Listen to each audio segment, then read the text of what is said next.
Jadi ini yang menjelaskan mengapa Presiden Jokowi bisa jadi kingmaker. Karena approval ratingnya justru naik menjelang masa jabatannya berakhir. Jadi inilah perbedaan antara Kementerian Investasi yang dipimpin oleh alumni perguruan tinggi lokal sama alumni perguruan tinggi luar negeri, terutama Harvard. Meskipun belum konklusif untuk mencapai 50% plus 1, tapi probabilitas buat paslon 02 untuk menang satu putaran meningkat dibanding bulan lalu. Kalau kita insya Allah ujungnya tahu bahwa pemenangnya adalah Pak Prabowo dan Mas Gibran, baik itu satu putaran atau dua putaran, kenapa harus dua putaran? Kalau kita udah tahu ujungnya, lebih baik satu putaran, ya kan?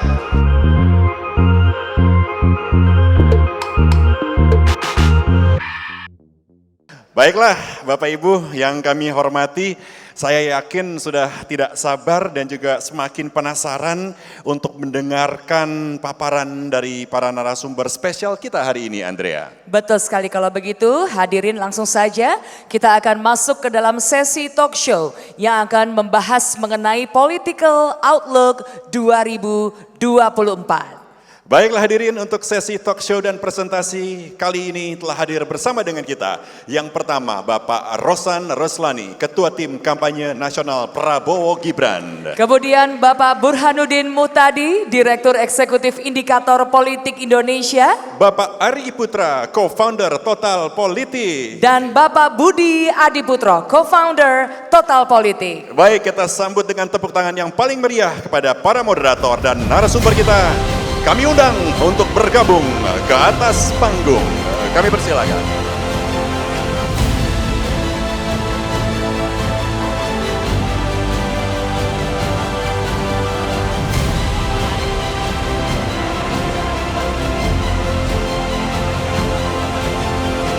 Cek.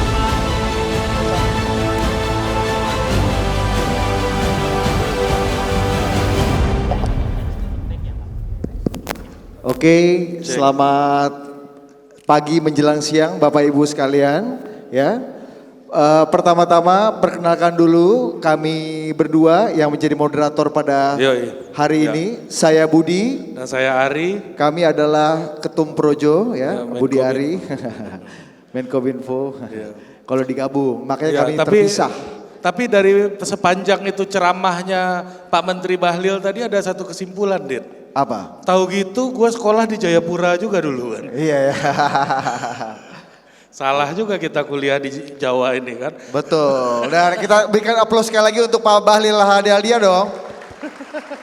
Gini Pak Bahlil, saya pernah ini BKPM ini Pak jadi lembaga dan kementerian yang salah satu paling trending di Twitter sekarang. Karena perseteruan Bahlil dan Tom Lembong ini, sahabatnya Pak Lutfi ini kan. Ya, ngeri, untuk trending terus gitu kan. Waktu itu kita ngobrol Pak sama mantan kepala BKPM, Pak Khatib Basri.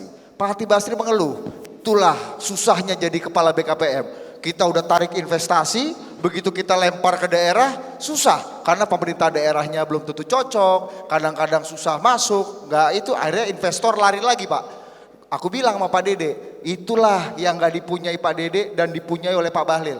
Pak Bahlil ini punya BKPMD seluruh Indonesia. Terus kata Pak Dede, emang sekarang udah ada? Iya, oh enggak ada Pak. Pak Bahlil punya, Pak Lutfi juga punya dulu. Punya HIPMI seluruh daerah ini Pak, ya kan? Iya. Jadi kalau ada macam Dinda, injak dulu kau Dinda, itu bupatinya. Bisa gitu.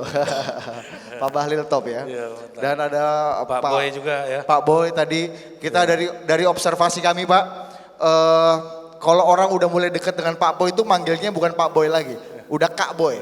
Ya, kita juga pengen jadi AKB ini Pak, adik-adik Kak Boy juga pengen kita Pak. Ada yang mulia juga ya. Ya, ada Pak Lutfi ya, kami manggilnya sedikit di antara kita ini Pak yang dipanggil yang mulia.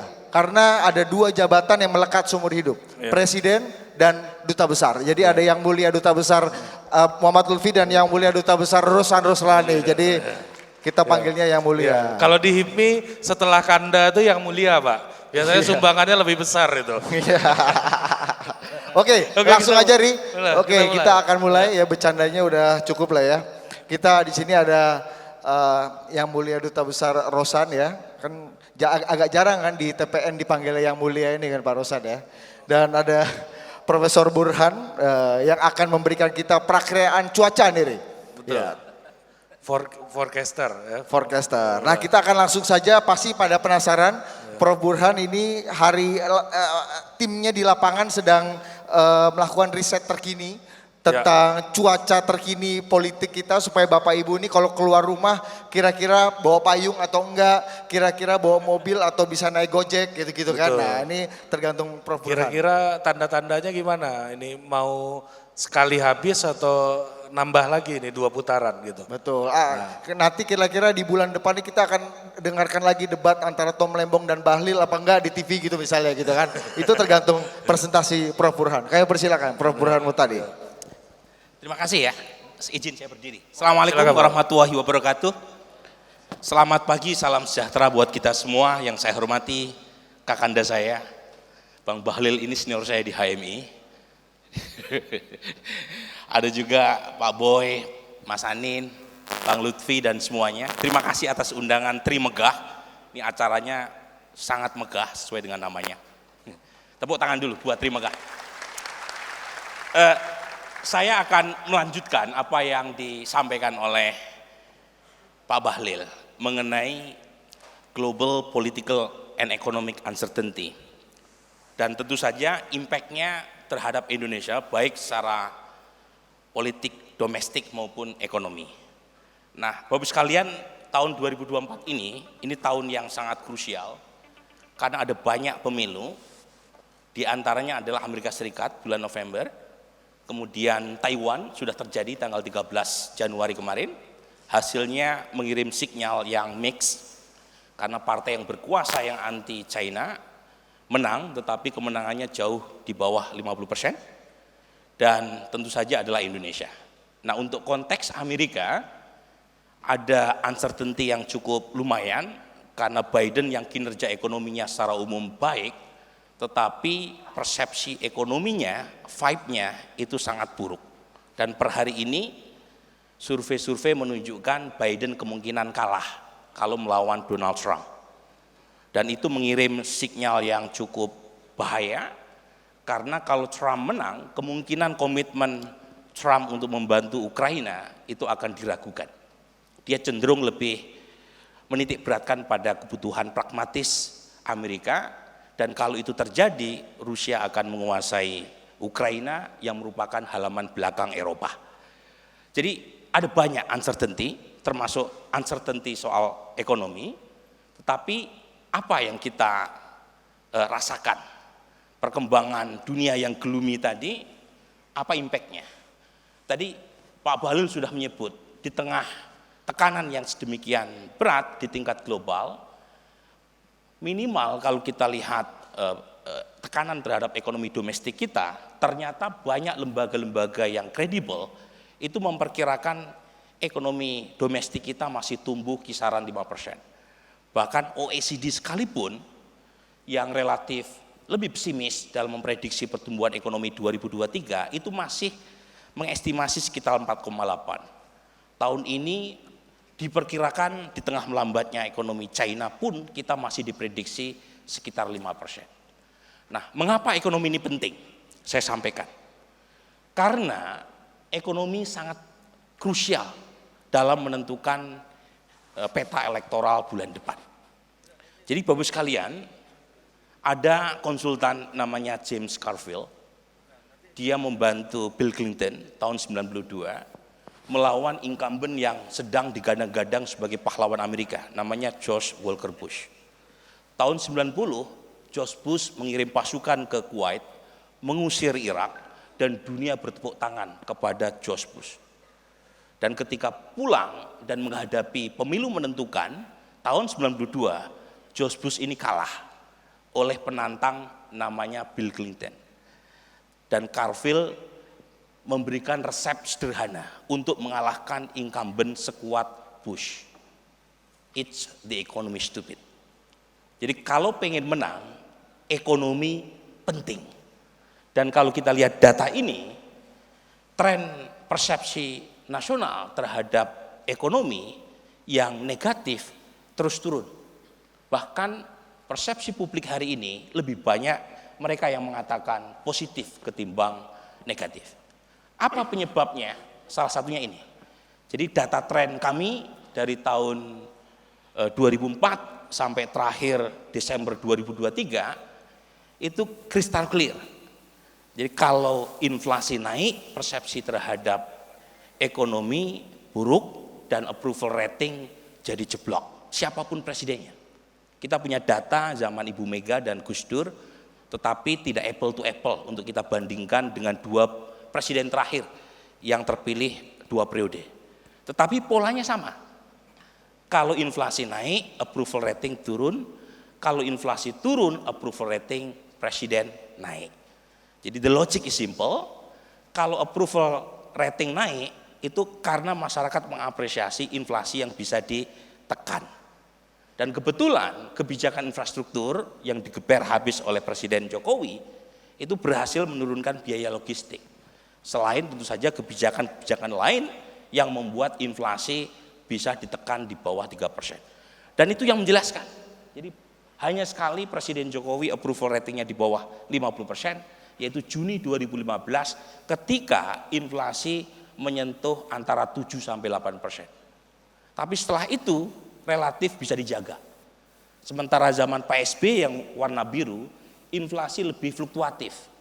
Dan kalau saya summary-kan di pojok kiri atas, memang inflasi zaman Pak SBY itu umumnya lebih tinggi ketimbang zaman Pak Jokowi.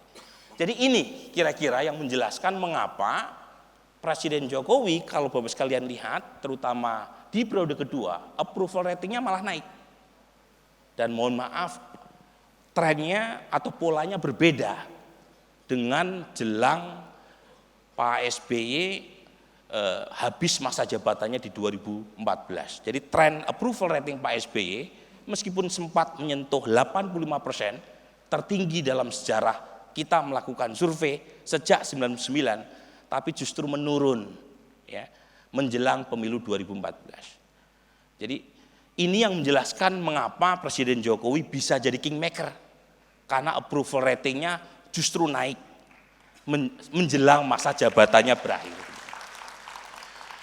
Nah, Bapak sekalian, terakhir angkanya sudah 79%, kolega saya dari LSI menemukan 80,8%, kemudian ada juga LSI yang lain, lembaga survei Indonesia 83% per hari ini.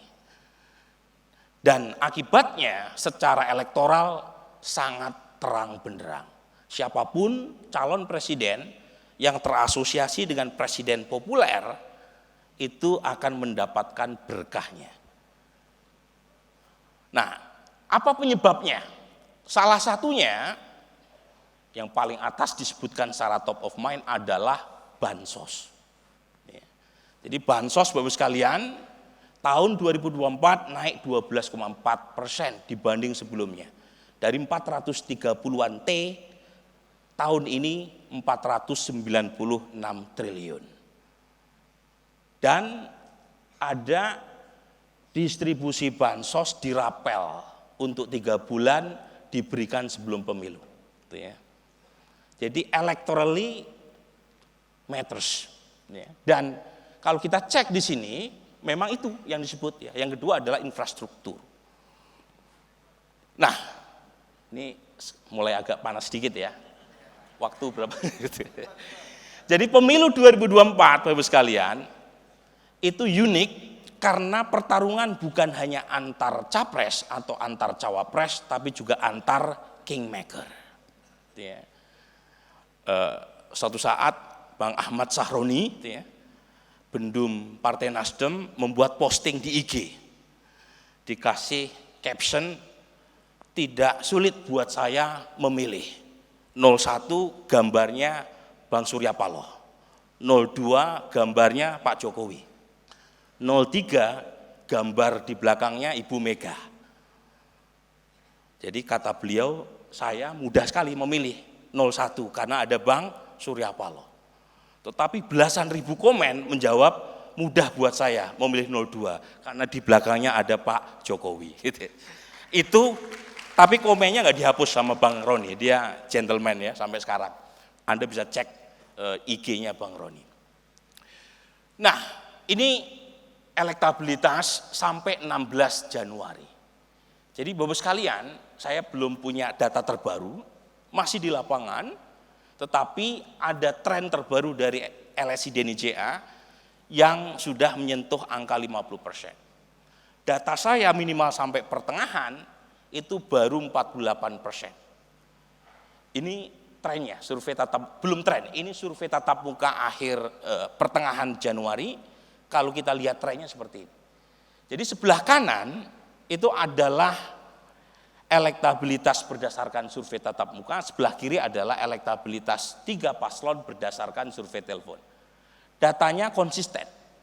Yang kita bisa simpulkan adalah, pertama, selisih antara paslon 02 dengan 01 dan 03 itu sangat jauh, secara statistik signifikan. Tetapi yang belum bisa kita ambil kesimpulan secara konklusif adalah apakah bulan depan sudah pasti satu putaran atau tidak. Saya belum berani mengambil kesimpulan itu karena surveinya masih di lapangan. Nah, dalam statistik kita tidak mengenal istilah kepastian dan kemustahilan. Jadi dalam statistik kita melakukan pendugaan parameter, dan dalam pendugaan parameter itu yang kita kenal adalah kemungkinan atau dugaan atau probabilitas dan peluang. Jadi dari data ini meskipun belum konklusif untuk mencapai 50% plus 1, tapi probabilitas buat paslon 02 untuk menang satu putaran meningkat dibanding bulan lalu. Itu yang bisa kita simpulkan. Nah, kalau misalnya ada survei yang terbaru yang menemukan elektabilitas 02 dapat 50% plus pun masih ada margin of error. Jadi perlu hati-hati gitu ya dalam membaca ini. Memang probabilitas 02 menang satu putaran meningkat, tetapi belum aman. Nah, pertanyaannya, kalau misalnya terjadi satu putaran, apa implikasinya? Secara ekonomi, secara politik. Saya kebetulan banyak sekali diundang oleh para bisnis community. Secara ekonomi, mereka tidak terlalu peduli secara politik ya, tidak peduli siapapun yang menang. Karena buat kalangan ekonomi, kepastian itu penting. Sementara politik, ya, kepastian dalam politik ya, adalah ketidakpastian itu sendiri. Jadi memang agak ribet di situ. Tapi dari data ini Bapak sekalian, saya bisa ambil kesimpulan, satu, tunggu sekali lagi survei sampai tanggal 10 Februari. Dan kalau misalnya trennya naik, itu seharusnya tercapture. Karena survei LSI DNIJA itu dilakukan sampai tanggal 26 Januari. Sementara survei saya sampai tanggal 16 Januari. Jadi sebenarnya make sense temuan DNIJA itu. Karena mereka surveinya lebih mutakhir. Jadi kalau betul ada tren kenaikan sekitar 2-3%, berarti asumsi yang ditemukan oleh LSI DNIJA benar, yaitu sekitar 50% plus. Tetapi secara statistik, 50% plus pun itu bisa dibaca minus 2,9% karena adanya margin of error. Nah, pertanyaan kemudian adalah apa yang bisa membuat satu putaran atau dua putaran? Ini yang terakhir, slide saya yang terakhir ya. Pertama, Bapak sekalian, ada konstitusi pasal 6A ya, nomor 3 yang mensyaratkan 3 yang harus dipenuhi buat seorang paslon untuk menang satu putaran. Yang pertama adalah secara nasional harus dapat 50% plus 1. Oke. Yang kedua, syarat 50% plus 1 tadi pun harus tersebar minimal di 20 provinsi. Nah, untungnya di tempat Pak Bahlil ini sudah ada pemekaran. Jadi ada 6 provinsi di Papua. Oh, kata Pak Bahlil, 6 provinsi pemilih Pak Prabowo semua. Jadi syarat kedua ini saya kira mudah untuk dipenuhi. Yang ketiga, kalaupun toh kalah, nggak boleh di bawah 20%. Nah, kami punya survei puluhan ribu sampelnya untuk bisa melihat, menzoom in sampai tingkat provinsi. Syarat di pasal 6A ini terpenuhi. Tinggal satu, apakah dapat 50% plus 1 atau tidak. Nah, itu misteri yang pertama, dapat 1 putaran atau tidak. Yang kedua, ya, kalau misalnya terjadi 2 putaran, itu juga belum konklusif siapa yang akan menemani Pak Prabowo di putaran kedua. Kalau kita lihat data ini, Bapak sekalian, secara absolut suara Anies Baswedan lebih tinggi ketimbang Ganjar. Tapi secara statistik kita nggak bisa menyimpulkan apakah Ganjar atau Anies yang masuk putaran kedua. Yang bisa kita simpulkan dari data ini, hampir pasti Pak Prabowo kalau misalnya tidak bisa menang 1 putaran, masuk di putaran kedua. Tetapi siapa yang menemani, itu masih misteri Tuhan, selain jodoh dan kematian. Jadi kita nggak tahu. Tetapi kemungkinan besar Mas Anies yang masuk putaran kedua kalau misalnya gagal 1 putaran. Nah, di situ kira-kira, nah ini saya dapat banyak pesan ya sebagai penutup dari para pelaku bisnis. Terutama para pejabat pemerintahan ini, Pak Bahlil ya. Di mana-mana Pak, dalam sistem runoff itu umumnya putaran kedua itu dilakukan 2 minggu setelah putaran pertama. Di Indonesia ini kok sampai 3,5 bulan. Jadi kalau misalnya terjadi 2 putaran, putaran keduanya bulan Juni. Dan itu menambah ongkos uncertainty secara politik maupun secara ekonomi. Bapak-Bapak sekalian yang pakai pendekatan konservatif mungkin makin lama wait and see-nya. Tapi kalau di Turki, di Argentina, di banyak negara, habis pemilu 2 minggu kemudian langsung putaran kedua. Gunanya satu, untuk mempercepat proses transisi politik. Yang kedua, menghemat biaya.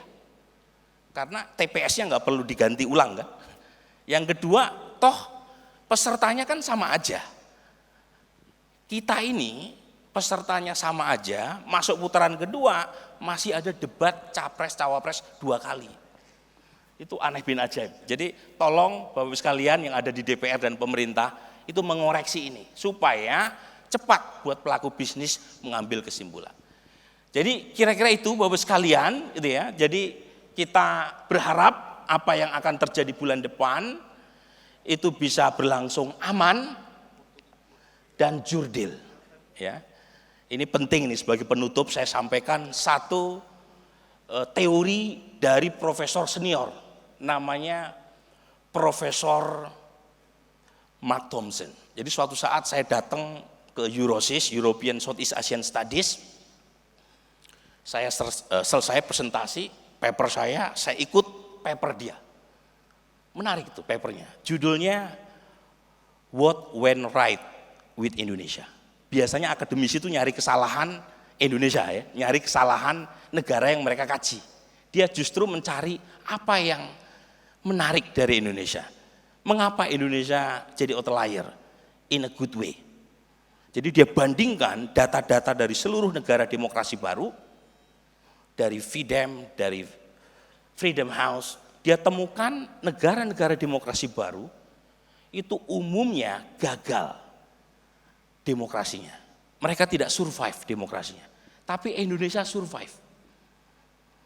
Dan jawabannya adalah karena Indonesia elitnya itu punya kesepakatan yang baik tentang demokrasi. Teorinya namanya elite settlement. Apa itu? Elit politik di Indonesia meskipun masih banyak yang korup, mungkin banyak yang nggak kompeten, tapi mereka percaya bahwa demokrasi is the only game in town. Ini beda dengan negara-negara demokrasi baru yang lain. Kalau kalah pemilu, mereka kudeta. Di Indonesia enggak. Kalah pemilu, mereka protes ke Bawaslu, mereka protes ke MK, tapi kalau MK sudah mengambil keputusan bahwa kamu tetap kalah, mereka sami'na wa ta'na. 5 tahun lagi mereka challenge melalui pemilu. Dan itu kabar baik buat Bapak Ibu sekalian, para pelaku bisnis. Jadi nggak perlu khawatir sama pesta demokrasi bulan depan, karena political risk kita sangat rendah. Anda bisa cek dari Eurasia, itu lembaga think tank terkemuka. Kita resiko politiknya rendah, dan karenanya Bapak Ibu sekalian nggak perlu terlalu cemas menghadapi tahun politik. Terima kasih. Assalamualaikum warahmatullahi wabarakatuh. Oke. Cek. Ini- Oke, terima kasih Prof. Burhan. Prof. Burhan agak beda ya sama mentornya ya. Kenapa? Mentornya ngomong pemahzulan kemarin. Siapa? Oh, profesor juga. Tapi tadi Prof. Burhan menutup dengan teori dari Profesor siapa Prof tadi Prof? Mark Thompson. Ari punya kutipan dari Profesor Honoris Causa Bahlil Lahadalia. Coba lo. Katanya begini, itu bedanya kalau Prof. Burhan bilang tadi kalau di ekonomi orang itu cenderung mencari kepastian, kalau politik mencari kemungkinan. Kalau di atas, kalau di orang yang di bawah harus punya harapan. Ya kan kayak Prof. Burhan tadi 1 putaran atau enggak, saya belum bisa memastikan. Itu karena yang di bawah harus diberi harapan. Yang di atas harus diberi kecemasan. Hati-hati nih Pak Prabowo nih, bisa-bisa 2 putaran. Terus Prof. Bahlil waktu itu nyeletuk dari belakang. Itu namanya opportunity, Dinda. Ini lebih sahe itu daripada Mark Thompson ini ya. Ya, jadi Prof. Burhan menyampaikan apa itu opportunity dalam politik tadi. Iya, itu bisa masuk teori baru tuh. Iya, Profesor Kiai Haji Honoris Causa Bahlil Lahadalia. Nah yang kedua nih Din. Ya. Beliau yang mulia ini nanya tadi, ini boleh kampanye nggak ya katanya. Iya. Gimana ketua tim kampanye nanya boleh kampanye atau enggak.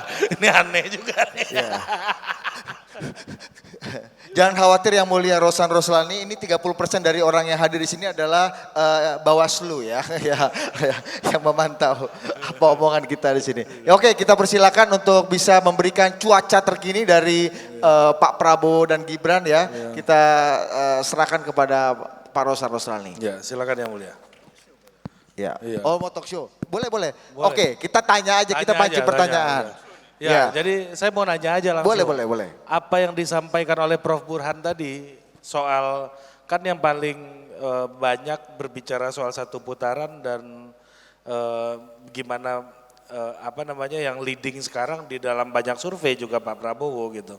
Nah, gimana caranya meyakinkan publik hari ini bahwa skenario 1 putaran itu adalah skenario yang paling baik dan paling mungkin untuk terjadi hari ini. Silakan yang mulia.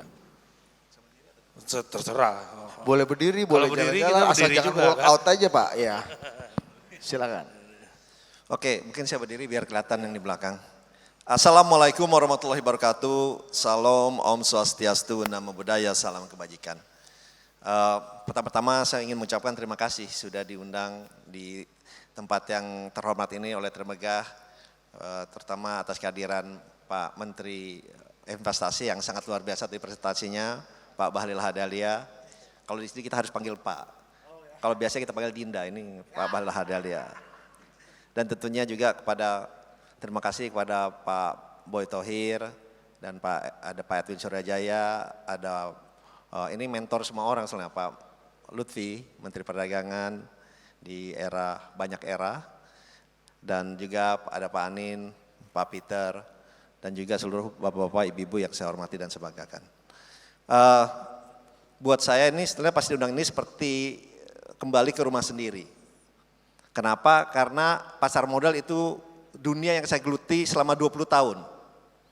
Sebelum saya menjadi duta besar, ketua umum Kadin, dan yang lain-lain. Jadi kalau ditanya apakah saya memahami dunia pasar modal, perasaannya maupun keinginannya, insya Allah sih cukup memahami karena 20 tahun itu bidang saya, gitu ya. Dan oleh sebab itu, makanya tadi saya harus menyesuaikan, ini saya pakai topi ketua TKN atau saya sebagai penggiat pasar modal 20 tahun yang lalu. Jadi mesti menyeimbangkan itu, ya kan. Nah tentunya yang ingin saya sampaikan, tapi ini pertanyaan lebih kepada teknis satu putaran. Kalau saya bisa sampaikan, kita sebagai pegiat pasar modal, kemudian para investor, masyarakat, kalau kita lihat surveinya saja, mengatakan 80% lebih, tepatnya 84% ingin satu putaran. Ingin satu putaran.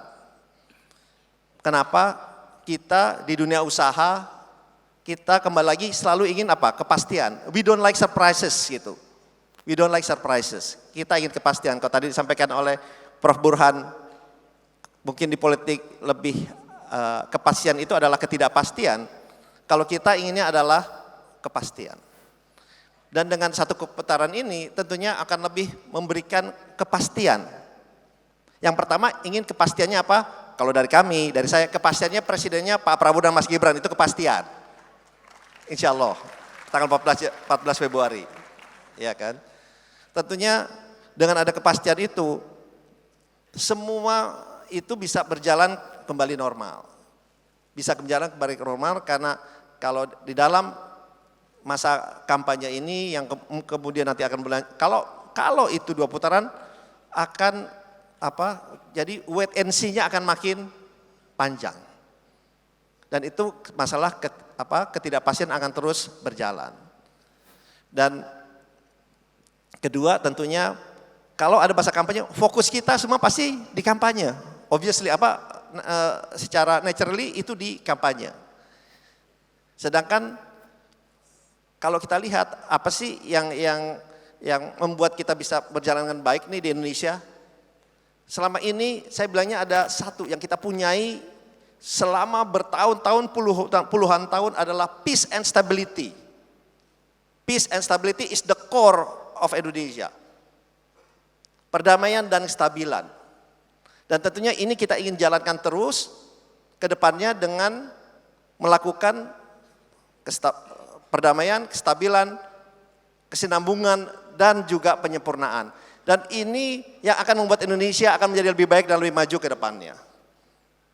Dan Pak Prabowo, kalau boleh sampaikan, hanyalah satu-satunya paslon yang secara terbuka menyatakan kalau beliau terpilih dan diberikan mandat, akan mengajak, merangkul pihak lawannya untuk bersama-sama membangun negeri yang kita cintai ini. Berarti itu membuktikan apa?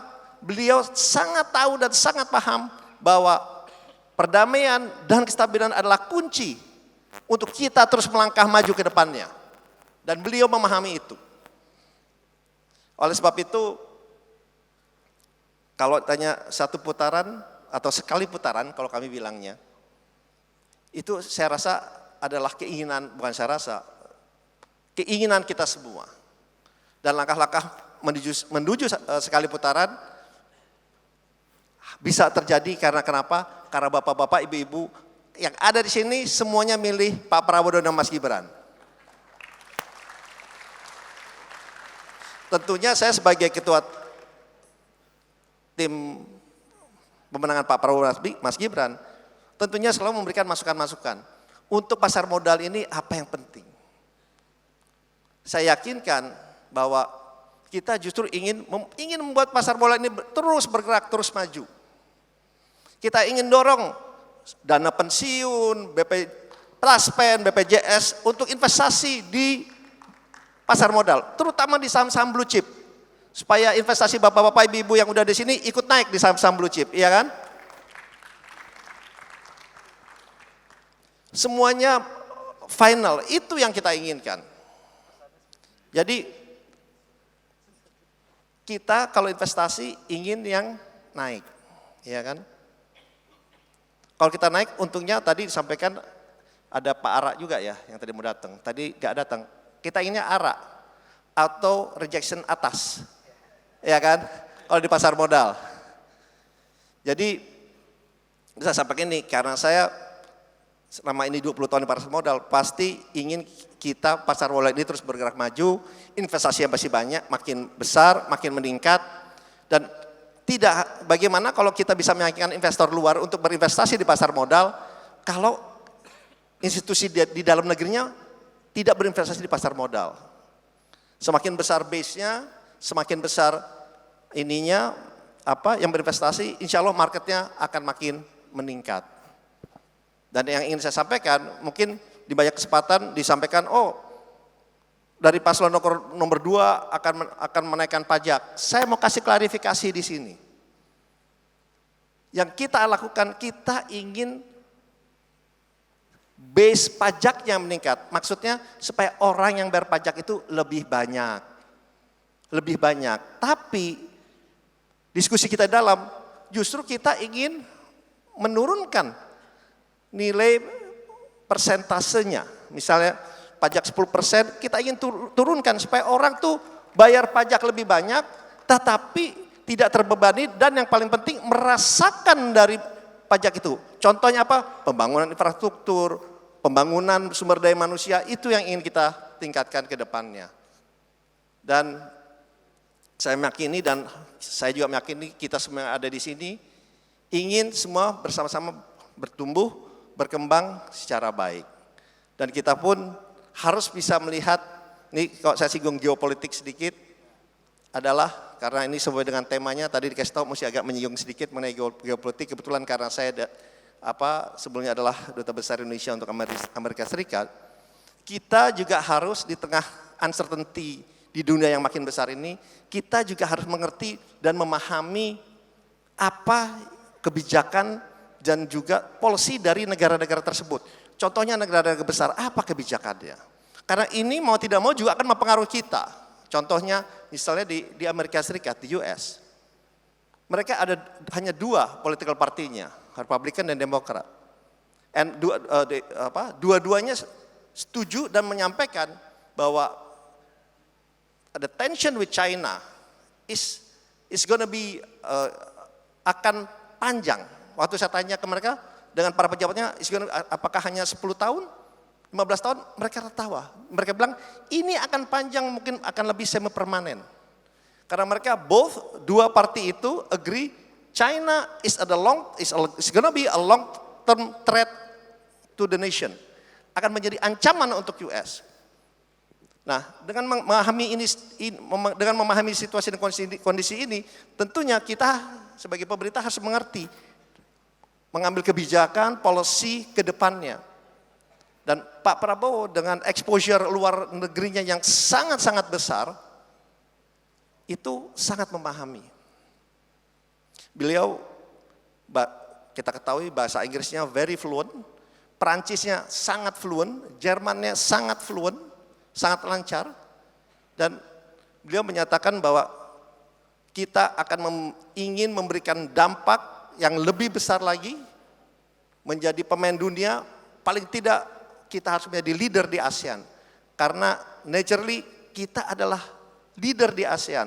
Dari jumlah penduduk, dari luas lahan, dari economic size, itu kurang lebih 40% dari ASEAN. Jadi kita mesti bisa memimpin ASEAN ke depannya. Jadi oleh sebab itu, udah dikasih kode, waktu saya ngomongnya agak kelamaan. Itu mungkin yang saya bisa sampaikan sambil kita berjalan Q&A lainnya. Terima kasih. Oke, kita langsung ke Q&A. Ya, Q&A kita persilakan Bapak Ibu yang ingin bertanya silakan bertanya. Kayaknya ada mekanisme ini tadi ya, barcode tadi ya. Ya. Udah ada tuh. Oke, boleh nanya apa aja asal jangan nama-nama ikan. Oke, tapi sebelum udah. Oke. Nih Prof Burhan. Nama Jessica, penanya. nama penanyanya Jessica Wijaya. Pertanyaannya, berkaca pada pemilu-pemilu sebelumnya, bagaimana dinamika VTO ini voters turnout nanti tanggal 14 Februari, khususnya karena banyaknya milenial Gen Z yang merupakan basis pendukung 02. Nah biasanya nih yang Prof Burhan, 14 Februari hari Valentine itu klub-klub dan juga hotel-hotel banyak diskonnya. Ini bisa mengganggu partisipasi pemilih nih katanya. Dan banyak liburan juga sebelumnya kan. Betul, konser-konser ada juga banyak katanya. Gimana Prof Burhan? Betul, ini Jessica menanyakan sesuatu yang sangat empirik. Dan menurut saya salah satu penentu apakah bulan depan akan terjadi satu putaran atau tidak. Karena dalam survei itu yang aktif adalah enumerator. Jadi surveyor yang mendatangi pemilih, yang terpilih secara random. Tetapi di hari H nanti, itu meniscayakan aktifnya pemilih untuk datang ke TPS. Jadi kalau misalnya tingkat partisipasi dari ketiga paslon itu relatif sama, kisaran 80-an%, tidak bias ke salah satu calon, kemungkinan bisa satu putaran. Tapi kalau misalnya basis pendukung Pak Prabowo yang sebagian besar berasal dari generasi Z maupun milenial tidak terlalu aktif menggunakan hak pilihnya, kemungkinan 2 putaran. Jadi turnout ini menentukan. Karena kalau kita zoom in, siapa sih pendukung Pak Prabowo? Itu terutama datang dari Gen Z dan generasi milenial. Jumlahnya besar, menurut KPU DPT kita bulan depan yang berasal dari 2 segmen generasi ini 56%. Di generasi Z, 70% generasi Z mengatakan akan memilih paslon 02. Tapi itu baru intensi. Jadi saya menyebut ada semacam Gen Z and Millennial Paradox. Dari satu sisi jumlah mereka sangat besar, sekitar 56% dari total populasi pemilih. Tetapi turnout-nya kalau kita mengacu pada pengalaman pemilu sebelumnya itu rendah. Jadi misalnya 2019 itu turnout tingkat partisipasi di Pilpres 81%. Tetapi pemilih muda yang menggunakan hak pilihnya 5 tahun lalu cuma 60-an%. Dan kalau ini terulang, Pak Rosan, artinya polanya berulang, anak muda kurang begitu menggunakan hak pilihnya, itu yang secara elektoral dirugikan adalah paslon 02. Karena ini basis dari pendukung Pak Prabowo Gibran. Nah tadi tantangannya udah disebut tuh sama Budi maupun Ari ya. Ada banyak liburan jelang tanggal 14 Februari. Hari Kamis libur Isra Miraj. Hari Jumat tanggal 10 libur Imlek. Sabtu Minggu jangan lupa weekend. Hari Rebo tanggal 14 libur nasional karena kita pemilu. Jangan-jangan sudah ada nih yang ya berpikir untuk ngambil cuti Senin dan Selasa. Itu tinggal cuti 2 hari aja udah dapat seminggu gitu Prof ya. Jadi ini salah satu yang menurut perspektif tim 02 harus diantisipasi. Karena dari sisi militansi 01 lebih bagus pemilihnya ya. Dalam survei misalnya mereka mengatakan kemungkinan untuk datang ke TPS lebih tinggi. Itu kenapa Prof? Kenapa pemilihnya Mas Anies jauh lebih militan untuk bisa datang ke Memang TPS? Terutama dari segmen Islam yang religius ya. Mereka banyak yang mengatakan akan menggelar operasi subuh putih. Jadi di hari H tanggal 14 sholat subuh di masjid, di musola, pakai baju putih-putih kemudian mengajak yang lain.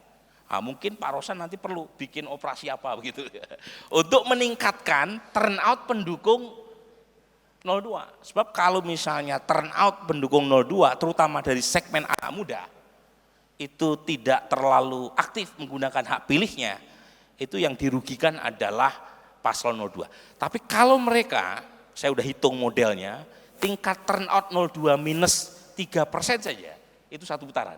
Jadi asumsinya kalah militansinya dibanding yang lain, asalkan tidak lebih dari minus 3% dibanding 01 atau 03, satu putaran masih mungkin buat pasangan 02. Nah itu tantangannya ya. Karena jangan sampai misalnya pendukung Pak Rosan habis menggelar party berkaitan dengan Valentine, bangun kesiangan, datang ke TPS sudah tutup. Oke, terima kasih Prof. Oh gitu. Oke. Atau Pak Rosan ada mau tanggapan nggak? Ini karena yang rawan terkoreksi datang ke TPS adalah pemilihnya Prabowo Gibran yang sebenarnya secara elektoral itu gemuk sekali di milenial dan Gen Z. Tapi milenial Gen Z ini yang paling rawan untuk bolos dalam nyoblos di 14 Februari nanti. Gimana Pak Rosan? Ya memang tadi itu yang disampaikan oleh Prof. Burhan memang itu adalah satu tantangan buat kita karena kita juga mengetahui dari angka-angka kita pemilih besar kita itu adalah Gen Z dan juga millennials.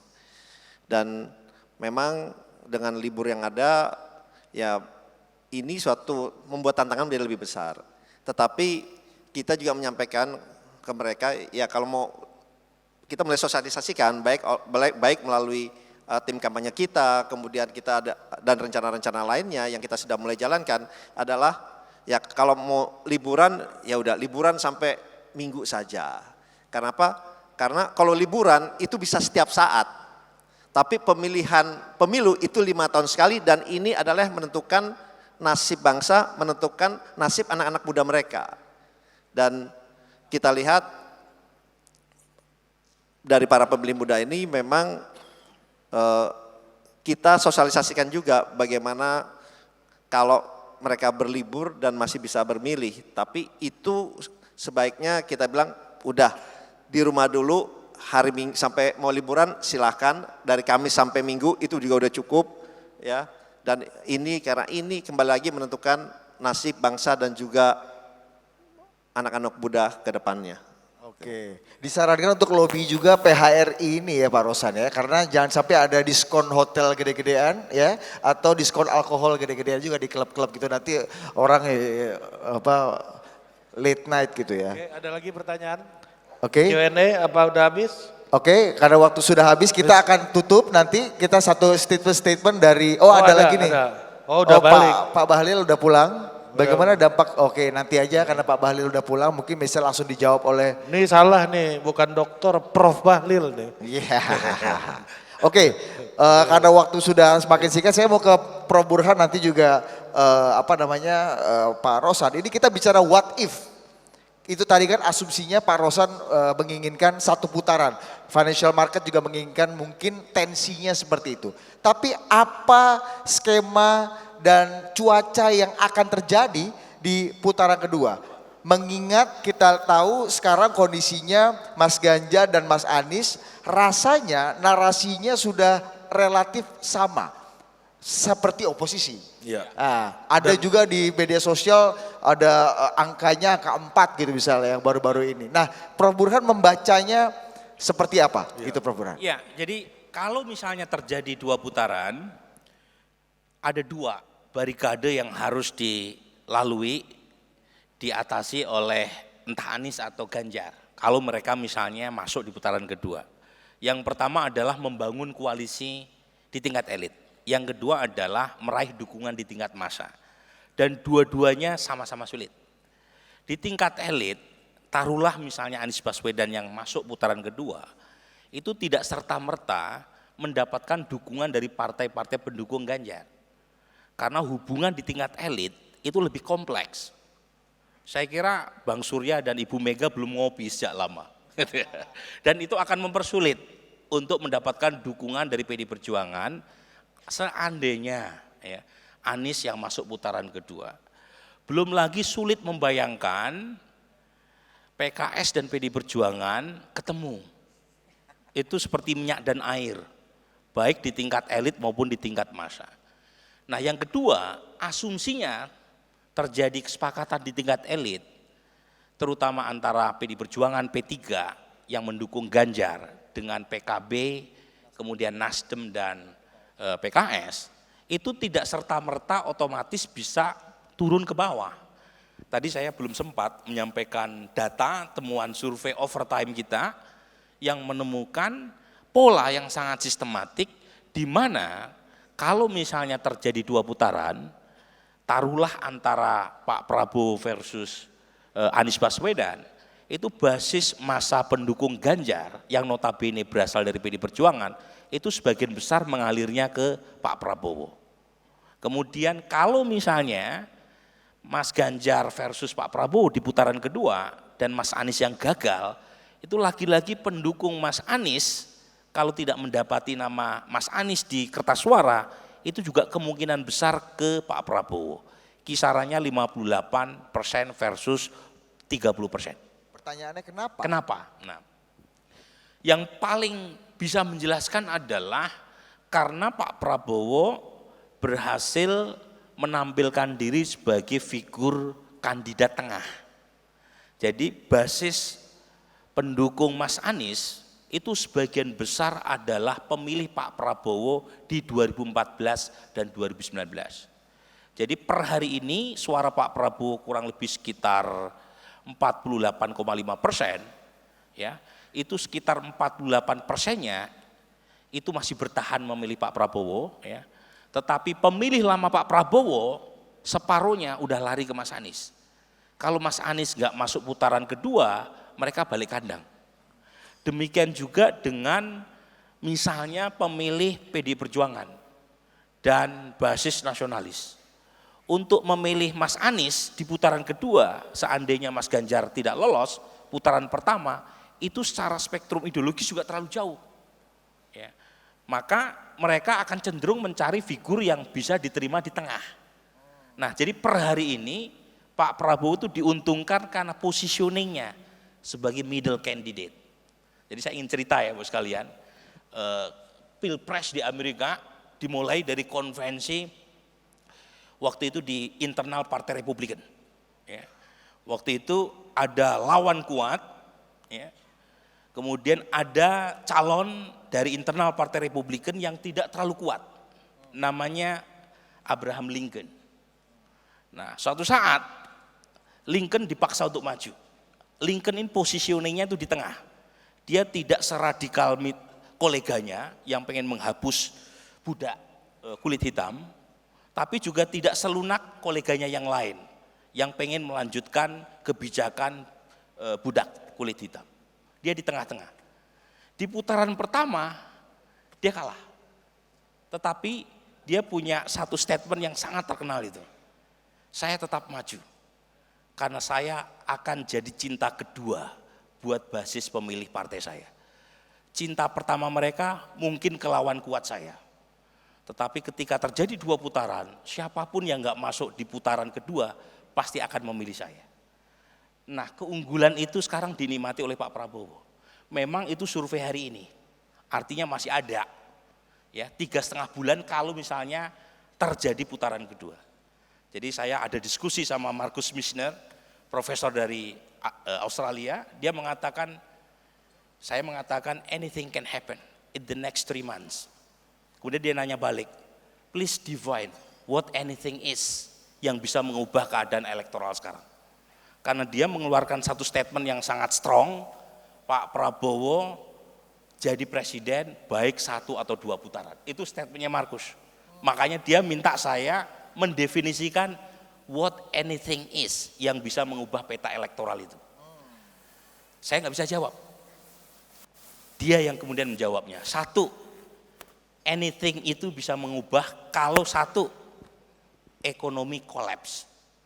Dalam waktu singkat terjadi inflasi puluhan persen seperti di Argentina, seperti di Turki, atau seperti di tempat lain. Mungkin enggak inflasi puluhan persen selama 3 bulan? Bapak sekalian yang bisa menjawabnya. Saya pribadi mengatakan sulit, untuk tidak mengatakan mustahil. Ya. Yang kedua, kata Marcus Mishner, itu peta bisa berubah kalau Pak Jokowi berubah pilihannya, dukungannya. Karena naiknya Pak Prabowo di bulan Oktober akhir itu setelah kejadian Prabowo Gibran didaftarkan ke KPU. Jadi meskipun ada banyak kesamaan antara Pak Jokowi dengan Mas Ganjar, sama-sama satu partai, sama-sama dari Jawa Tengah, sama-sama karakteristiknya, tapi masyarakat terutama pendukung Pak Jokowi melihat darah lebih kental daripada air. Dan ketika Gibran jadi pasangan Pak Prabowo terjadi migrasi besar-besaran. Jadi anything yang kedua yang bisa mengubah itu adalah Pak Jokowi pindah dukungan. Nah pertanyaannya mungkin enggak ketika anaknya sudah bergabung sama Pak Prabowo? Nah itu jawabannya ke Ari. Ya. Sulit walaupun mustahil. Mas, Prof, satu aja dikit lagi. Mas Anies punya pengalaman menang di putaran kedua. Ini masalah presiden di Anies Baswedan di DKI Jakarta. Oke. Apakah itu akan mungkin lagi nggak terjadi? Jadi begini, kasus Pilkada DKI Jakarta itu tidak bisa dibandingkan secara nasional, tidak apple to apple. 1, di DKI Jakarta ada calon yang namanya Pak Ahok ya, itu double minority. Dia Kristen, dia pula Chinese, bertarung di provinsi yang 85% masyarakatnya beragama Islam, DKI Jakarta. Sementara untuk nasional, kita belum pernah punya pengalaman capres-cawapres yang beragama non-muslim. Jadi ada situasi khusus di DKI Jakarta. Dan itu yang menjelaskan mengapa meskipun survei-survei benar untuk memprediksi putaran pertama, nggak ada loh survei yang salah. Putaran pertama yang menang Pak Ahok. Oke? Tetapi di putaran kedua ketika suara Mas AHY tidak lolos putaran pertama, semuanya ngeblok ke Mas Anies. Di saat yang sama basis pendukung Pak Ahok, terutama di Jakarta Barat dan Jakarta Utara, tingkat turnout-nya turun drastis. Jadi waktu itu kan ada banyak ya isu politik identitas yang membuat atmosfer ketakutan. Nah itu yang sulit untuk diamplifikasi di tingkat nasional karena berbeda patternnya. Ya, bagaimanapun ketiga paslon nggak ada yang beragama minoritas, semuanya Muslim. Ya. Jadi kalau misalnya isu identitas politik mau dimainkan, ada batasnya di tingkat nasional. Dan itu yang menjelaskan pula Pak Jokowi menang 2014 dan 2019 meskipun Pak Jokowi diserang dengan isu politik identitas dari 8 penjuru mata angin. Jadi kemungkinan yang menjawab pertanyaan Ari tadi di putaran kedua, apakah mungkin ada kejutan luar biasa? Ya kita harus sabar menunggu. Tetapi lagi-lagi di luar dua isu tadi apa yang bisa mengubah peta elektoral? Blunder, ya makanya. Jadi blunder ini krusial nih. Jadi kalau misalnya paslon 02 capres cawapresnya bikin blunder dan blundernya itu fatal dilihat oleh masyarakat secara luas, itu bisa itu menurunkan momentum. Termasuk misalnya ya ada kejadian luar biasa yang memantik kelas menengah atas untuk turun. Nah itu juga harus hati-hati. Karena bagaimanapun kelas menengah atas meskipun jumlahnya kecil, mereka vokal, mereka critical mass.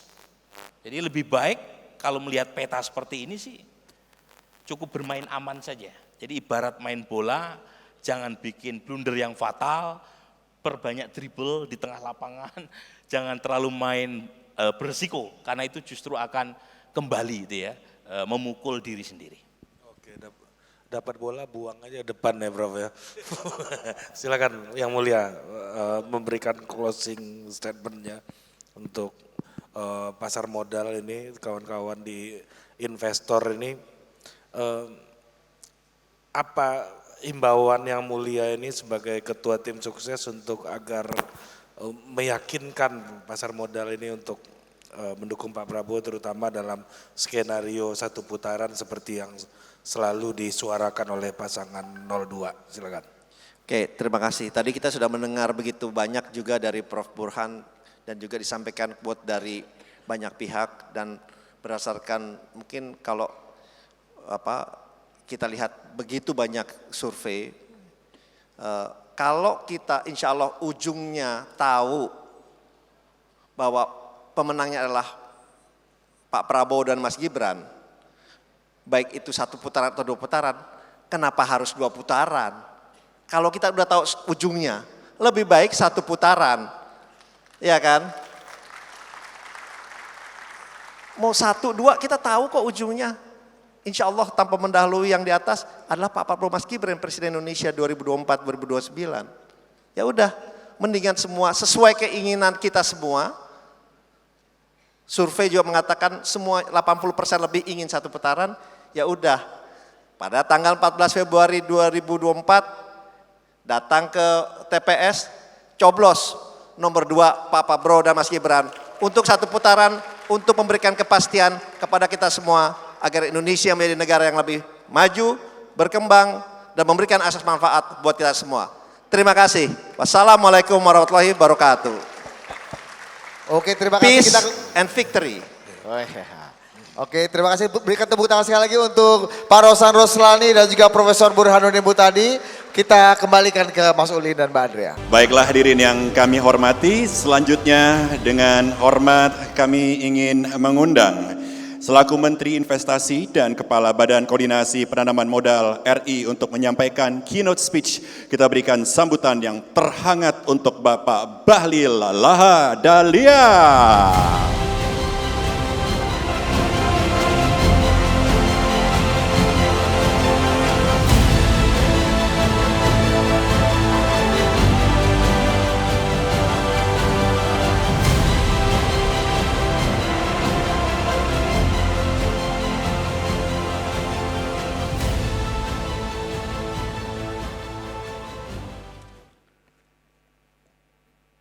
Assalamualaikum warahmatullahi wabarakatuh. Shalom, Om Swastiastu, Namo Buddhaya, salam kebajikan. Sebelum saya mulai, tadi saya sempat tanya Pak Rosan. Pak Rosan, ini forum apa? Katanya ini kalau kita salah ngomong bisa-bisa harga saham bisa berdampak naik atau berdampak turun. Ini berdampak sistemik, masif dan terstruktur. Karena itu kita buat lebih cepat, lebih baik. Yang penting yang baik-baik saja. Yang saya hormati Pak Boy sebagai controlling stakeholder dari PT Trimega Sekuritas Indonesia. Ada Pak Rosan sebagai Ketua TKN. Kita berikan aplaus kepada Pak Rosan. Ini Pak Rosan ini sahabatnya Pak Tom Lembong. Harusnya dibuat satu panel supaya mereka bicara sekuritas gitu ya. Cuman dalam hal ini berbeda, tapi nggak apa-apa Pak Rosan. Untuk kebaikan negara saya pikir penting juga untuk dirangkul dalam konteks membuat stabilitas negara. Pak Lutfi yang saya hormati sebagai Menteri Perdagangan dan Kepala BKPM Senior, ini juga sahabatnya Pak Tom karena Pak Lutfi dulu, kami di BKPM itu Pak Lutfi ini Kepala BKPM Senior. Saya paling junior lah.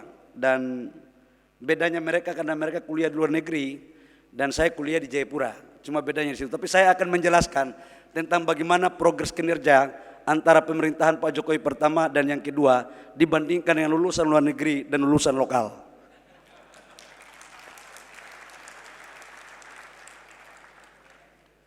Bapak-bapak semua yang saya hormati, yang saya mohon maaf tidak sebut satu persatu, ada Prof.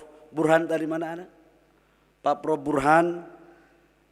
Luar biasa sekali. Bapak Ibu semua, seluruh nasabah yang saya sekali lagi mohon maaf tidak sebut satu persatu, saya ingin memberikan satu informasi terkini tentang apa yang terjadi di 2023 dalam konteks investasi dan bagaimana proyeksi 2024 khususnya investasi sekalipun di tahun politik.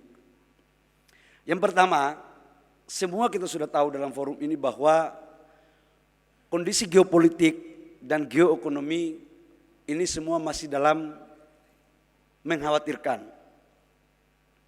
Pandemi baru selesai, isu konflik Ukraina-Rusia belum selesai, muncul Palestina-Israel dan sekarang lagi terjadi ketegangan di beberapa kawasan di Timur Tengah. Dan harus jujur kita akui dampaknya cukup luar biasa kepada perekonomian nasional kita.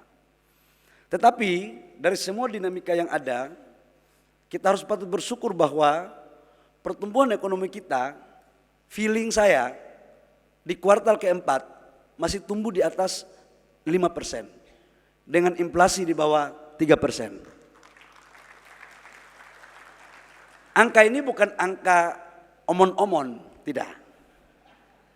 Angka ini saya akan menjelaskan tentang kenapa saya optimis di angka 5%. Karena ada target investasi yang mencapai target dan ekspor kita yang cukup baik. Sekalipun harga komoditas dunia sekarang tidak sebaik di kuartal ke-2. Bapak Ibu semua, inflasi kita di bawah 3% itu mencerminkan juga bahwa daya beli masyarakat kita masih lebih baik dibandingkan dengan pada saat kita masuk dalam keadaan pandemi. Nah, bagaimana pertumbuhan investasi kita? Saya ingin ada slide-nya enggak? Minta slide dong. Ya. Ini Bapak Ibu semua, saya ingin menjelaskan ini karena kami di Kementerian Investasi mempunyai prinsip hanya kepada Tuhan kami percaya, manusia butuh data. Jadi kalau pidato-pidato, retorika-retorika, itu namanya asbun, asal bicara. Karena ini adalah kita bicara tentang di pasar modal, maka ini adalah trennya Bapak Ibu semua. Perbandingan kinerja investasi di luar sektor keuangan dan hulu migas di Indonesia sejak Pak Jokowi memimpin negara ini. 2015 itu ada RPJM kita 519 triliun, realisasinya 545. 2016 RPJM-nya 594, realisasinya 612. Ini terjadi peralihan kepemimpinan di BKPM. Dari Pak Franky kepada pejabat selanjutnya. Temannya Pak Lutfi.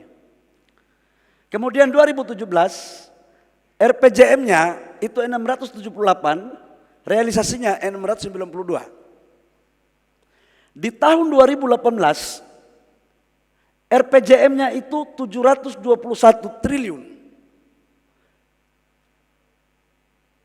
2018 RPJM-nya 765 triliun, realisasinya 721,30 triliun. Jadi ada sempat target investasi yang tidak tercapai di tahun 2018. Kemudian 2019 kami masuk di bulan Oktober, RPJM-nya 792 triliun, targetnya kemudian realisasi 809,60 triliun. Di era pandemi, sekalipun di era pandemi, tidak ada target RPJM yang tidak terpenuhi. Kalau kita lihat di 2020 mencapai target, 2021 kita naikkan, Pak Presiden meminta dari 826 triliun dinaikkan 900 triliun, tercapai 91 triliun. 2022 dari 968 triliun RPJM, Bapak Presiden minta naik 1.200 triliun untuk mencapai target pertumbuhan ekonomi kita di atas 5%. Alhamdulillah realisasinya 1.207 triliun. Dan di 2023 kami alhamdulillah diberikan target 1.400 triliun oleh Bapak Presiden Jokowi, sekalipun RPJM-nya hanya 1.099 triliun. Tapi kami alhamdulillah mencapai 1.418 triliun rupiah.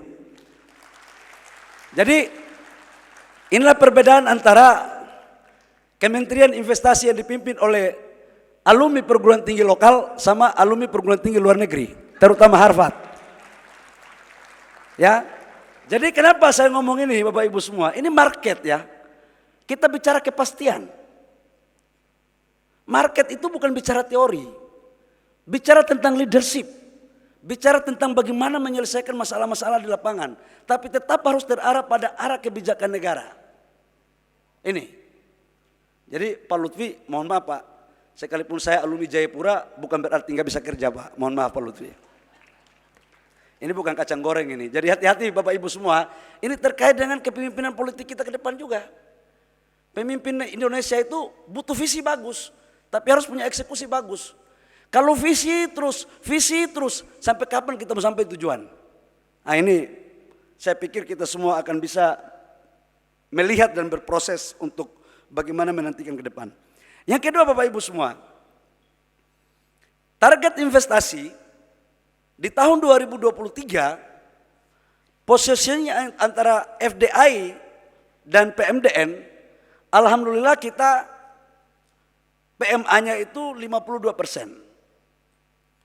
Kita PMA-nya ada slide-nya enggak? Oh ini bahaya sekali kalau ada staff. Bos, itu. Ini mau diganti kelihatannya ini. Pemain slide ini kelihatannya. Ini belum pilpres sudah mau diganti orang kan celaka juga ini. Ini Bapak Ibu semua, PMA-nya 52%. Kemudian PMDN-nya 47%.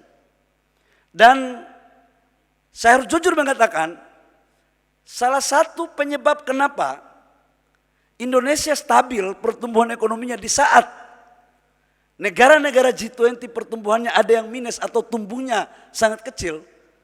Karena Pak Jokowi waktu memerintahkan kepada kami untuk mengurus investasi, tidak boleh mengurus investasi itu hanya di daerah Jawa. Harus membangun pemerataan pertumbuhan investasi. Maka kalau kita lihat investasi kita di luar Pulau Jawa dan di Jawa itu di luar Pulau Jawa sudah lebih besar ketimbang di Jawa. Sejak Indonesia merdeka sampai dengan 2020 kuartal ketiga, investasi di Jawa itu lebih besar. Nah, sejak 2020 kuartal ketiga sampai dengan 2023 itu investasi di luar Pulau Jawa sudah lebih besar. Inilah kenapa terjadi pemerataan pertumbuhan dan pertumbuhan investasi yang berkualitas itu insya Allah berlahan-lahan sudah mulai kita gapai. Dulu Bapak Ibu semua di Sulawesi, di Papua, di Maluku, siapa yang kenal investor asing di sana? Nggak ada yang kenal. Kadang-kadang Kak Boy juga, Pak Boy Tohir nggak tahu investasi di Maluku sama Sulawesi. Sekarang aja baru mulai masuk di Sulawesi, di Maluku. Dulunya taunya Kalimantan aja kira-kira begitu. Jadi ini adalah prospek. Dan kenapa ini terjadi Bapak Ibu semua? Kita merubah kebijakan. Yang tadinya insentif yang kita berikan di Pulau Jawa itu tadinya sama dengan di luar Pulau Jawa. Pak Presiden mengatakan, Mas Bahlil gimana caranya agar kita menciptakan kawasan pertumbuhan ekonomi baru. Dan keyakinan saya menurut teori yang saya sekolah di kampung saya di Papua, itu mengatakan bahwa salah satu instrumen untuk penciptaan kawasan pertumbuhan ekonomi baru itulah investasi. Maka kami rubah, kalau tax holiday di Jawa dikasih 7 tahun dengan modal yang sama, di luar Jawa saya kasih 10 tahun dan 15 tahun. Agar mereka mau untuk melakukan investasi di luar Pulau Jawa lebih besar ketimbang di Jawa. Karena tidak apple to apple dong. Di Jawa infrastrukturnya udah bagus. Listriknya banyak. Lapangan pekerjaannya bagus. Masa kalau orang investasi 10 triliun di Jawa dengan tax holiday 8 tahun, kita kasih juga yang sama dengan di luar Pulau Jawa. Ini nggak fair. Ini bukan karena persoalan saya orang dari kawasan timur ya, bukan. Tapi ini asas keadilan. Nah Bapak Ibu semua, yang kedua saya ingin menjelaskan dulu negara mana saja yang masuk di Indonesia. Minta slide-nya dong. Ini saya yakin data ini tidak ada kementerian lain. Di Bursa Efek juga nggak ada, palingan ada di Kementerian Investasi. Jadi yang pertama masuk itu Singapura. Dan dia paling tinggi sekali. 2023 dia 15 miliar US dollar. Yang kedua Tiongkok. Yang ketiga Hong Kong dan yang lain. Tapi jujur saya katakan ya, marketing intelijen kami mengatakan bahwa investasi yang bersumber dari Singapura itu sebagian itu uang orang Indonesia yang ada di Singapura.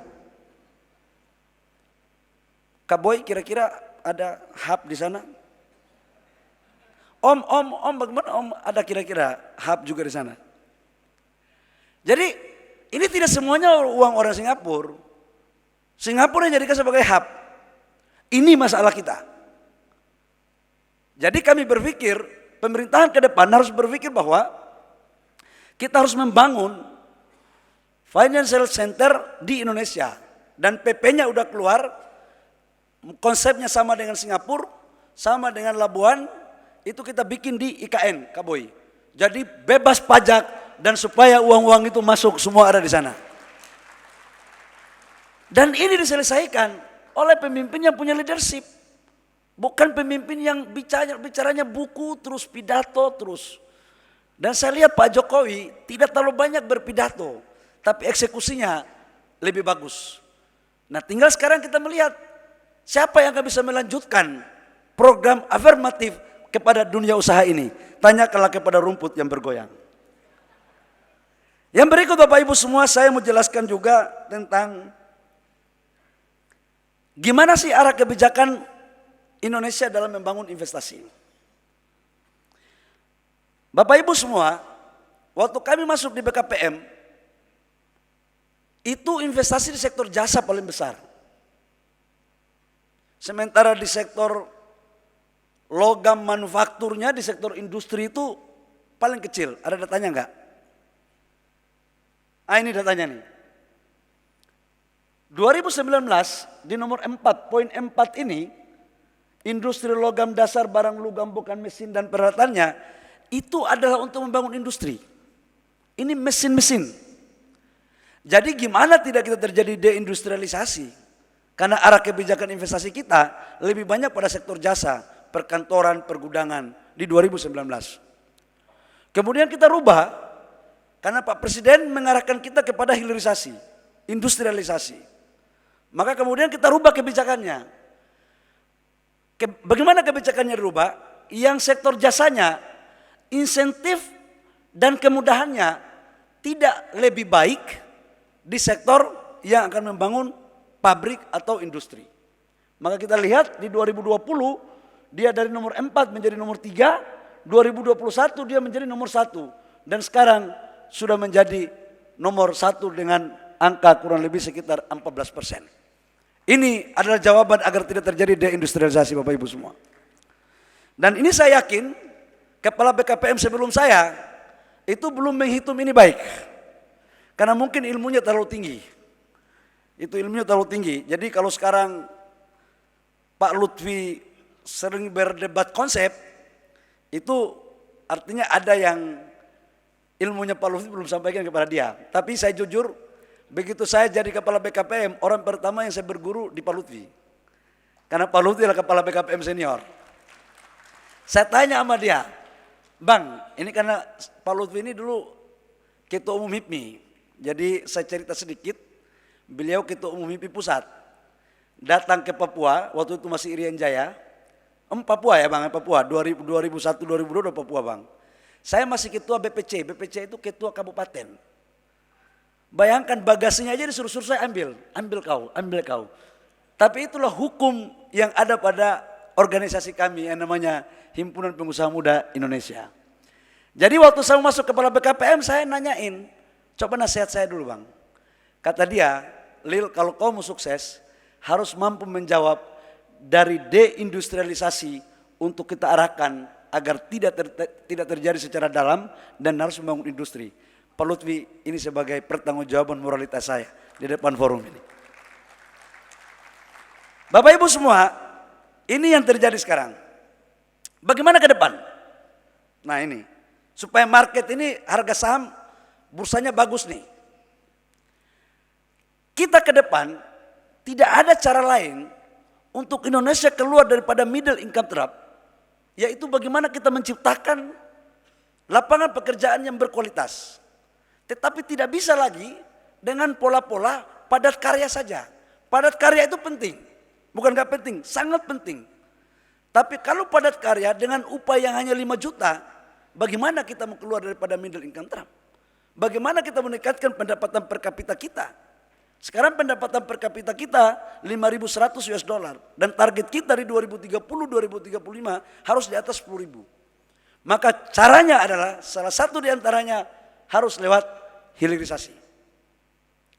Bapak Ibu semua, hilirisasi ini dalam periode 2023 itu kurang lebih sekitar 26,5% dari total target investasi kita 1.417 triliun. Kita genjot.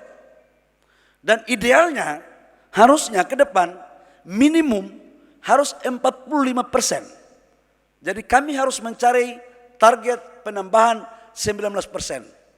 Jadi besok siapa yang menjadi Menteri Investasi, maka tugas dia adalah melanjutkan dari 26% menjadi 45%. Bukan mengaburkan atau membubarkan ini hilirisasinya. Karena kalau tidak, ini berbahaya. Dan saya yakin ini pasar akan menanggapi ini secara positif. Nah, kenapa hilirisasi Bapak Ibu semua? Saya ingin mengatakan bahwa kita mempunyai sumber daya alam yang cukup luar biasa sekali. Bukan lagi rahasia umum bahwa di Indonesia ini punya sumber daya alam yang luar biasa. Kita ke depan akan bicara tentang green energy. Kita akan bicara tentang green industry. Kita akan bicara tentang critical mineral. Dan kita akan berbicara tentang bagaimana orang bisa menghargai dan mempositioning negara kita sebagai bagian bargaining di mata dunia. Saya mengambil sebuah contoh Bapak Ibu semua. Ketika kami berdiplomasi dengan Uni Eropa, dengan Korea, dengan China, dengan Amerika. Selalu orang mengatakan kalau kita bicara tentang Asia Tenggara, Indonesia kok dijadikan sebagai bukan yang menjadi lokomotifnya. Selalu menjadi pelengkap. Dan negara tetangga kita selalu dianggap itulah representasi ASEAN. Saya bilang sorry bos, 43% populasi Asia Tenggara itu ada di Indonesia. Kekayaan sumber daya alam yang paling banyak di Asia Tenggara itu di Indonesia. Kita mempunyai energi baru terbarukan, kita mempunyai bahan baku untuk seluruh industri ekosistem baterai, dan kita mempunyai market yang besar. Maka kemudian kita memformulasikan ke depan Bapak Ibu semua. Saya membuat satu contoh kecil ketika kami memulai dengan penyetopan ekspor ore nikel. Tahun 2019 bulan Oktober, ketika arah kebijakan untuk kita membuat hilirisasi, saya diarahkan oleh Pak Menko saya, Pak Luhut, waktu itu, meminta kepada kami untuk bagaimana kita bersama-sama memikirkan strategi untuk pelarangan ekspor ore nikel. Karena tujuan kita adalah bagaimana kita meningkatkan nilai tambah di dalam negeri. Waktu itu banyak yang protes. Karena dulu saya juga pengusaha soalnya. Ekspor juga barang ini. Dan waktu itu ekspor enak Kaboy. Untuk $10, $15, tidak perlu nambah capex, nggak perlu. Waktu itu saya disuruh untuk menyetop ekspor ore nikel. Ngeri-ngeri sedap juga waktu itu. Karena kami waktu itu ada sekitar 300.000 ton di lockdown. Karena kita kalau tidak jadi pengusaha dulu kan bisa jadi, mau jadi apa kita orang daerah kan? Kalau orang daerah kan palingan supaya bisa dapat cuan cepat, jual sumber daya alam. Maka pada tahun 2017-2018 Bapak Ibu semua dengan data, nilai ekspor ore nikel kita itu hanya 3,3 miliar US dollar. Tetapi di 2022 naik menjadi 30,3 miliar US dollar. Begitu kita menyetop ekspor ore nikel. Nanti data terakhir ekspor nikel akibat hilirisasi 2023 kita lagi ambil di Menteri Perdagangan. Nanti 2 minggu lagi kami akan sudah dapat datanya. Jadi kenaikannya itu 10 kali lipat. Dan ini pernah kita dibawa di WTO. Kenapa ini kita nyetop? Tidak hanya kita membuat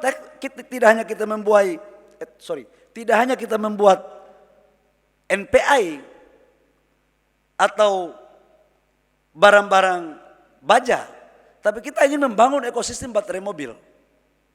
Nah, ekosistem baterai mobil ini yang kemarin diperbincangkan di dalam debat wakil presiden antara LFP dengan bahan baterai yang dari nikel. Nah, ini aku mau jelasin di forum ini biar tidak gagal paham kita. Bapak Ibu semua, untuk urusan ekosistem baterai mobil di Indonesia yang sudah masuk itu CATL. CATL ini adalah pabrik dari China dan dia pemain terbesar di dunia. Investasinya dengan BUMN itu 60 triliun dan mereka sudah chip in uang masuk dan sekarang sudah mulai bangun. Mulai dari hulu, dari mining, smelter, kemudian prokursor, ketoda, baterai sel, sampai dengan recycle-nya. Konsep ini pertama kali diterapkan di dunia, yaitu di Indonesia. Jadi bukan di negara lain. Kemudian yang kedua adalah LG. LG ini investasi nomor 2. LG ini pemain baterai nomor 2 di dunia. Dia ini dari Korea. Total investasinya kurang lebih sekitar 140 triliun. Kalau CATL dia masuk dari hulu ke hilir, kalau LG dia masuk dari hilir ke hulu. Sekarang pabriknya 10 giga pertama itu akan diresmikan bulan Februari besok. Dan itulah pabrik baterai pertama di Asia Tenggara.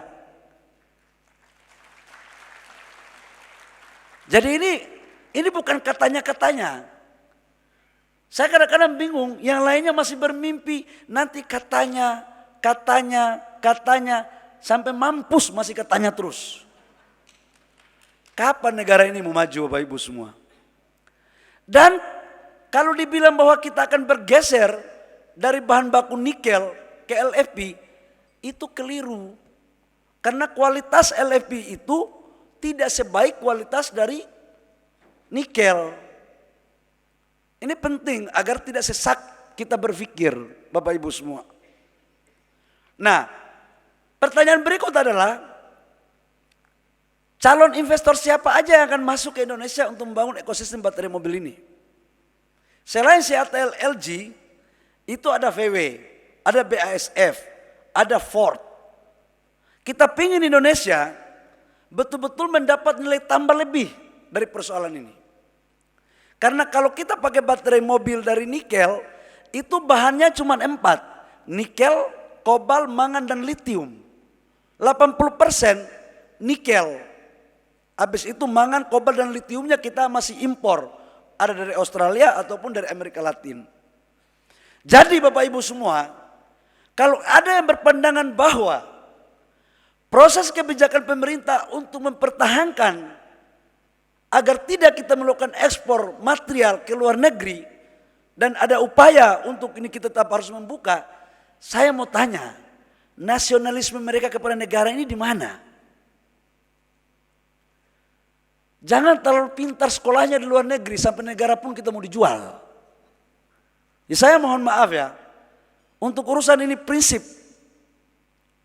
Jadi kalau ada yang berpandangan bahwa ini dibuka, saya bingung. Dan Bapak Ibu semua saya mau sampaikan bahwa begitu besar godaan untuk melobi pemerintah dalam rangka merelaksasi pelarangan ekspor ore nikel ini. Lobby ke presiden, lobby ke Pak Luhut, lobby ke saya. Mana bisa kita bisa lobby-lobby? Oh, kita dari mahasiswa aja sudah biasa ditekan-tekan sama aparat kok. Sekarang negara lain mau tekan-tekan saya. Mana bisa? Nah, sampai kemudian dipakai satu lembaga negara untuk membuat satu rilis agar bagaimana kemudian kita membuka ekspor ore nikel itu. Kan kacau ini. Jadi Bapak Ibu semua, ini baru contoh nikel. Kemudian tembaga. Kita ingin membangun satu ekosistem tembaga sekarang Freeport. Ada Tony Wenas ada nggak? Pak Tony Wenas. Tembaga yang selama ini kan kita masih berpikir ini Freeport mengeluarkan konsentrat tidak hanya tembaga tapi ada emasnya segala macam. Mulai bulan paling lambat Mei, smelter Freeport yang ada di Gresik, investasinya 3 miliar US dollar, itu sudah beroperasi. Jadi tidak ada lagi konsentrat yang kita kirim ke luar. Semuanya akan dibangun hilirisasinya. Bapak Ibu semua, tepuk tangan dulu, gak apa-apa, gak malu-malu, gak apa-apa. Yang penting tidak boleh pakai nomor, karena ini pasar, gak boleh. Jadi Pak Rosan sebentar kalau ngomong, enggak boleh kampanye ya Pak Rosan ya, enggak boleh. Tapi kalau ada yang cocok, enggak ada masalah. Bapak Ibu semua, ini sektor di pertambangan. Nah, kami di Kementerian Investasi telah menghitung total investasi proyek investasi sampai dengan 2040 sebesar, ada slide-nya enggak? 545,3 miliar US dollar sampai dengan 2040 di seluruh sektor. Di seluruh sektor. Perikanan, perkebunan, kehutanan, semuanya. Contoh, kita mengambil contoh ya Bapak Ibu semua ya. LPG. Kita itu impor LPG per tahun itu 6 juta ton. Rata-rata harga LPG $850 per ton. Nah, industri kita yang menghasilkan LPG hanya 20% dari total kebutuhan nasional. Jadi kalau kita mampu membangun LPG dalam negeri, hilirisasi lewat gas, itu berarti menghemat devisa kita per tahun kurang lebih sekitar 400 sampai 500 triliun rupiah. Dan pasti harganya akan lebih murah di dalam negeri karena kita punya gas. Selama ini kita ekspor gas terus. Nah, ke depan kita harus membuat arah kebijakan untuk nilai tambah itu ada di sini. Nah, oh bagus, kau top kalau begitu. Makasih bro ya. Saya sudah dikasih ingatan, tidak boleh terlalu panjang-panjang. Waktu sudah mau habis. 2 menit bro. Jadi ini akan kita lakukan ke depan Bapak Ibu semua. Kalau ini bisa kita lakukan ke depan, insya Allah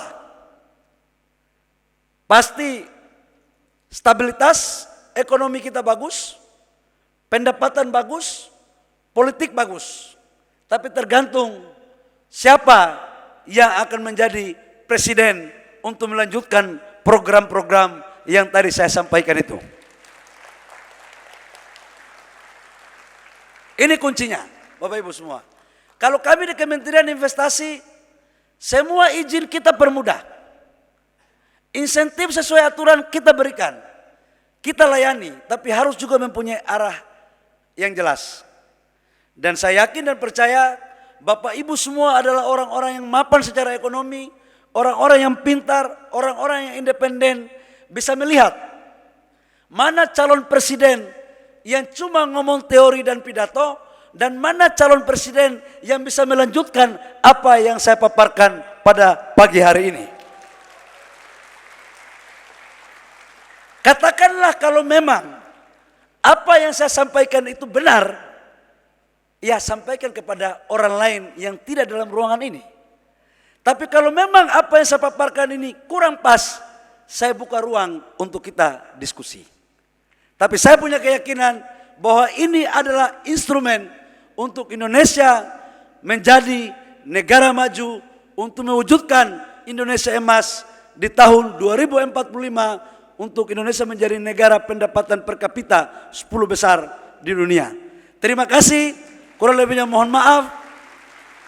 Wabillahi taufiq wal hidayah. Wassalamualaikum warahmatullahi wabarakatuh. Shalom. Salam sejahtera untuk kita semua. Mudah-mudahan saya tidak dikasih nilai 11/100. Ya. Dan tolong bandingkan juga antara tamatan Harvard dengan tamatan Jayapura. Terima kasih. Kita berikan tepuk tangan yang paling hangat sekali lagi kepada Menteri Investasi dan Kepala Badan Koordinasi Penanaman Modal RI, Bapak Bahlil Lahadalia. Kami ucapkan terima kasih atas keynote speech yang sudah disampaikan pada pagi yang sangat berbahagia ini.